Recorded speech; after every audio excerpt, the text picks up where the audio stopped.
Paz do Senhor Jesus, irmãos, tudo bem? Estou de volta aqui para falar algo interessante hoje sobre comunhão. Como é que ela fica em tempos de isolamento e pandemia? Um assunto importante e atual. Fique aí, vale a pena.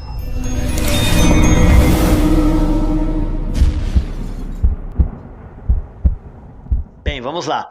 Em tempos de pandemia e isolamento, como é que fica a nossa comunhão?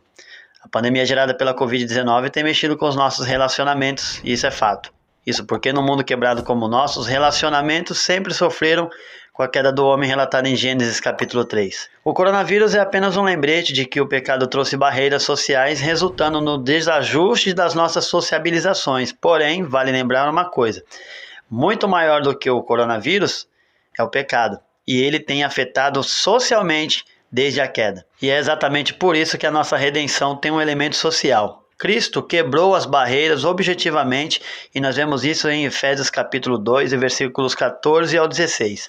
Porque ele é a nossa paz, o qual de ambos fez um, e tendo derribado a parede de separação que estava no meio, a inimizade, aboliu na sua carne a lei dos mandamentos na forma de ordenanças, para que dos dois criasse em si mesmo um só homem fazendo paz, e reconciliasse ambos em um só corpo com Deus, por intermédio da cruz, destruindo por ela a inimizade. Esse fato tornou possível que fôssemos feito um só povo, uma só nação, um só corpo, sob o mesmo cabeça.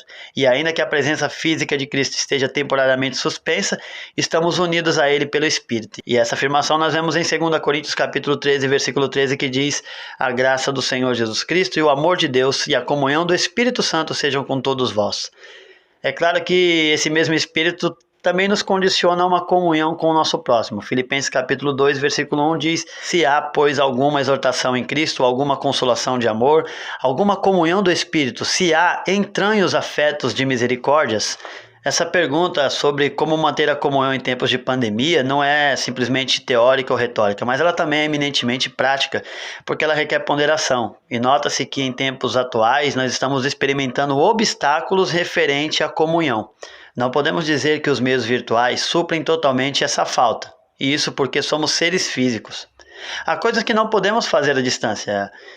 Não podemos experimentar todas as coisas do culto quando estamos sozinhos, tipo, não expressamos a nossa alegria mútua em louvores em uma só voz, não batizamos virtualmente e não partilhamos a plenitude da ceia do Senhor, por exemplo. Não podemos partilhar da ceia virtualmente em sua totalidade porque o sinal da celebração não está somente nos elementos pão e vinho, mas inclusive na refeição compartilhada, segundo o que lemos sobre as instruções relatadas por Paulo em 1 Coríntios capítulo 11. Exatamente o que não acontece quando estamos separados. Por isso hoje estamos em tempo de lamento, no qual não participamos da ceia no seu significado pleno.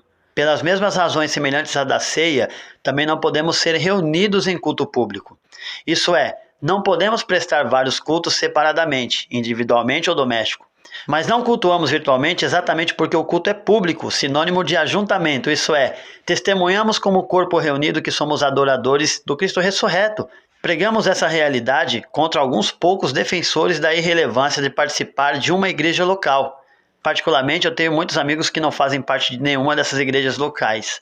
Porém, pelo diálogo que tenho com eles, e alguns eu conheço, observo a conduta, o compromisso com a palavra, e vejo que o testemunho de Cristo está na vida deles, e errantemente os teólogos os intitularam de desigrejados, como se eles não fossem a igreja. Porém, eu tenho a convicção de uma coisa: eles são a igreja. Isso é, somos membros do mesmo corpo, porém confesso que recentemente cheguei a ouvir de uns poucos intolerantes que o sistema religioso está totalmente corrompido e, pasmem, a ponto de afirmarem que Deus não está nas igrejas. Lamentável, porque sem hipocrisia, para mim, eles também são a igreja. Porém, para esses poucos intolerantes, o fato de eu fazer parte de uma igreja local é exatamente o motivo de eu não ser parte da igreja de Cristo. Sendo assim, quem congrega num templo, na visão dessa minoria extremista, está caminhando para a perdição, e por aí se percebe que deixaram de ser testemunhas para ocupar o cargo de juízes. Mas voltando ao assunto, não podemos fugir da realidade de que não saboreamos a doçura da comunhão dos santos da mesma forma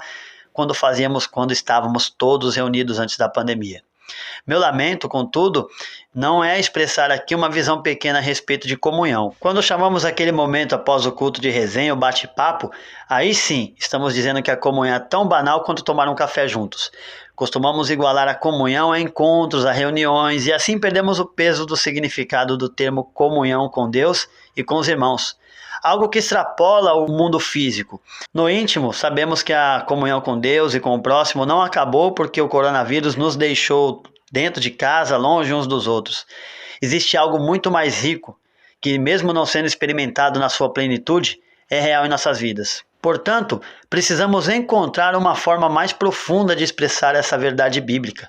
É aqui que podemos aprender com as primeiras palavras do apóstolo João, escrevendo a sua primeira epístola.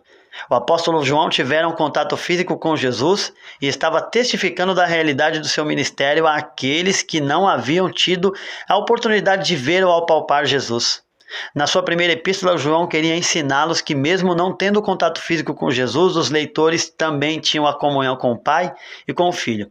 1 João capítulo 1, versículos 1 ao 3 diz: o que era desde o princípio, o que temos ouvido, o que temos visto com os nossos próprios olhos, o que contemplamos e as nossas mãos apalparam com respeito ao verbo da vida, e a vida se manifestou, e nós temos visto, e dela damos testemunho, e vô-la anunciamos, a vida eterna, a qual estava com o Pai e nos foi manifestada. O que temos visto e ouvido anunciamos a vós outros, para que vós, igualmente, mantenhais comunhão conosco.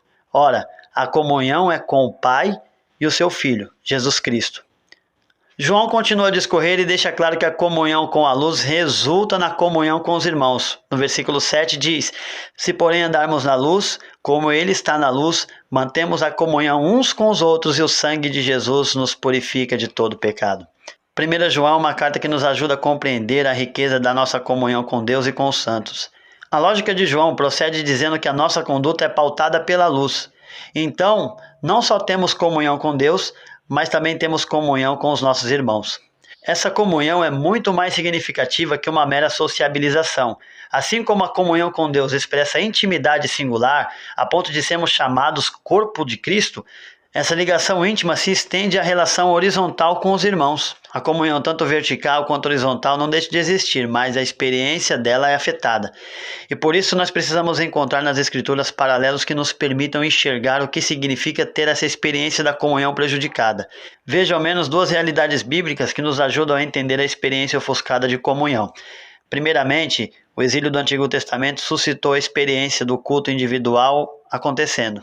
Daniel capítulo 6, versículo 10 diz: Daniel, pois, quando soube que a escritura estava assinada, entrou na sua casa e, em cima, no seu quarto, onde havia janelas abertas para o lado de Jerusalém, 3 vezes ao dia se punha de joelhos e orava e dava graças diante de Deus, como costumava fazer. Vemos um homem que passou por barreiras que o queriam impedir de buscar ao seu Senhor.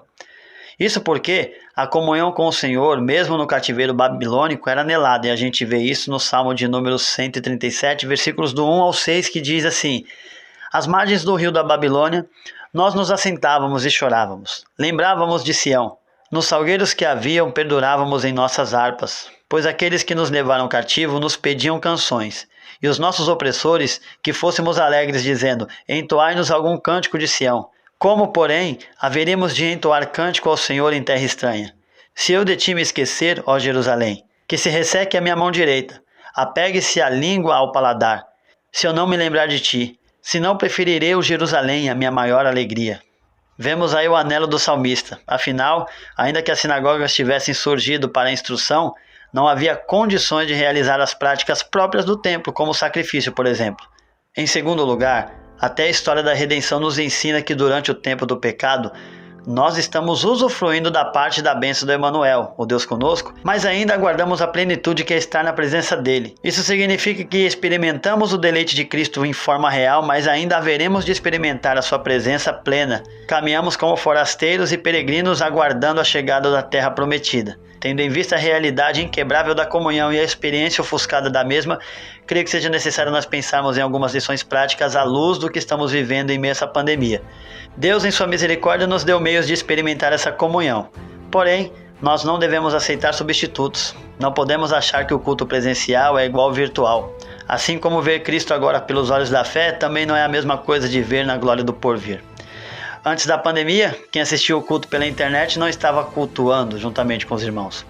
Cultuavam sozinho, mas não experimentavam o culto público. Por isso, não há substitutos para o culto público. Também não devemos nos acomodar como se fôssemos neopentecostais ungindo elementos pela televisão, porque inclusive Cristo entendeu que ele ficaria privado de celebrar o seu sacrifício até a reunião com seu povo naquele dia. Um conselho? Que nós usemos todos os meios virtuais que nos são cabíveis agora para ensinar as Escrituras e encorajar uns aos outros à perseverança. Todavia, tais meios não devem servir como substitutos do culto público, mas apenas para despertar a ardente expectativa de que breve estaremos reunidos novamente. Que Deus te abençoe em nome do Senhor Jesus.